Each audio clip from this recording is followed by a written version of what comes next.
Quand on a fait une étude avec des collègues designers, hem, sociologues sur, l'abandon d'actes de soins ou sur l'ambulatoire à domicile, hem, très vite, on s'est aperçu que quand on avait des maladies donc quand on rencontrait des personnes avec des maladies longues à domicile, de 7 à 77 ans, hem, les cartons n'étaient jamais rangés.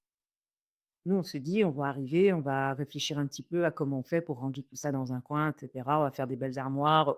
Le designer et l'architecte qui commence à phosphorer tout seul dans son coin, qui se plante complètement parce que le sujet, ça n'est absolument pas ça.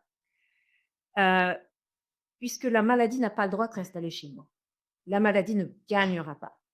Donc pour que la maladie ne gagne pas, elle s'installera pas. Donc il n'est pas question que lui fasse une place. Donc soit elle reste sur les dans les cartons, soit elle reste sur le palier, soit aller sur le balcon, sur la terrasse, soit aller à la CAD et tous les jours, je préfère aller chercher les couches, les pansements et cetera à la CAD et faire l'aller-retour plutôt qu'elle soit installée à la maison et ça, on l'a retrouvé chez tout le monde.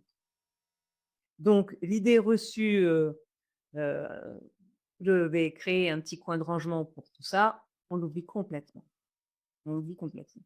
Sauf que quand on allait chez eux, ils voulaient pas qu'on rend les cartons avec le bazar.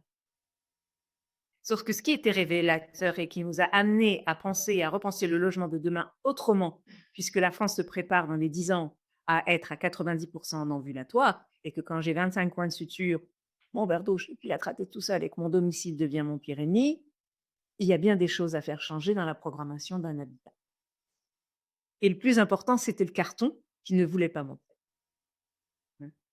Donc c'est là qu'on doit effectivement aller chercher, quartier par quartier, lieu de vie par lieu de vie, que ce soit à l'échelle d'une famille, encore une fois, d'un immeuble ou d'un quartier, ces petits riens qui vont faire la différence et sur lesquels il va falloir qu'on travaille en profondeur.